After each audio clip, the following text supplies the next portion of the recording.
नागपुर में वाहन पंजीकरण में कथित फर्जीवाड़े का बड़ा मामला सामने आया है। कपिल नगर पुलिस ने आरटीओ के मोटर वाहन निरीक्षक की शिकायत पर 3 आरोपियों के खिलाफ धोखाधड़ी, जालसाजी और सरकारी रिकॉर्ड में हेराफेरी सहित विभिन्न धाराओं में मामला दर्ज किया है। आरोप है कि अरुणाचल प्रदेश से लाए गए वाहनों के फर्जी दस्तावेज तैयार कर महाराष्ट्र में दोबारा पंजीकरण कराया गया। फिलहाल पुलिस पूरे मामले की गहन जांच कर रही है। नागपुर में वाहन पंजीकरण से जुड़े एक बड़े फर्जीवाड़े का खुलासा हुआ है। कपिल नगर पुलिस ने आरटीओ के मोटर वाहन निरीक्षक की शिकायत पर मामला दर्ज किया है। पुलिस के अनुसार वर्ष 2022 में अरुणाचल प्रदेश से लाए गए कुछ वाहनों के कथित फर्जी दस्तावेज तैयार कर उनका महाराष्ट्र में दोबारा पंजीकरण कराया गया। इस मामले में मोहम्मद हुसैन, मोहम्मद इस्माइल, दिनेश कुमार, आत्म प्रकाश और मोहम्मद एजाज अब्दुल रहमान को आरोपी बनाया गया है। तीनों के खिलाफ धोखाधड़ी, जालसाजी और सरकारी रिकॉर्ड में हेराफेरी सहित विभिन्न धाराओं के तहत मामला दर्ज कर जांच शुरू कर दी गई है। पुलिस अब यह पता लगाने में जुटी हुई है कि इस फर्जीवाड़े में कौन-कौन शामिल है तथा इस पूरे नेटवर्क का संचालन कैसे किया जा रहा था। जय हिंद। पोलीस स्टेशन कपिल नगर हद्दीतील आरटीओ ग्रामीण मुख्यालय येथील होमेश चंद्रकांत काळे वय 31 वर्ष यांचा व्यवसाय आहे मोटर वाहन निरीक्षक यांनी तक्रार दिली की पोलीस स्टेशन कपिल नगर मध्ये जे आरोपी आहेत त्यांचं नाव आहे मोहम्मद हुसेन, मोहम्मद इस्माइल, हा आहे खापरखेड्याचा राहणारा। दुसरा आहे दिनेश कुमार ओमप्रकाश, हा आहे सावनेरचा। आणि तिसरा आहे मोहम्मद एजाज अब्दुल रहमान, हा आहे अकोट फाईल, जिल्हा अकोला।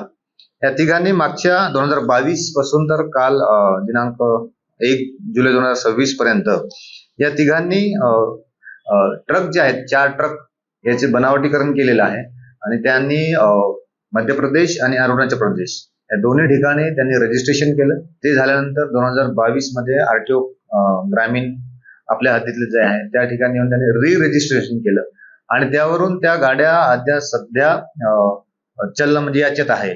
सध्या त्या गाड्या ऑन रोड आहेत। आता एकंदरीत यांच्या लक्षात आल्यानंतर आरटीओ यांच्या लक्षात आल्यानंतर त्यांनी चौकशी केली आणि त्यांना लक्षात आलं की हे पूर्ण यामध्ये फॉर्जरी आणि बनावट डॉक्युमेंट्स केलेलं आहे। त्यानंतर त्यांनी इथे तक्रार दिल्यानंतर आपण त्वरित गुन्हा दाखल केलेला आहे। यामध्ये अपराध क्रमांक 493/2026 यामध्ये कलम लावलेले आहे 318(4), 336(2)(3), 337, 340(2) आणि 35 BNS या अन्वये आपण गुन्हा दाखल केलेला आहे। कालपासून गुन्ह्याची तपास सुरू झालेला आहे आणि एकंदरीतच यामध्ये आरोपी वाढण्याची शक्यता आहे आणि हे बनावटीकरण कोणाच्या आधारे केले आणि कुठे केले हे प्राथमिक दृष्ट्या आम्ही तपासून बघणार आहोत।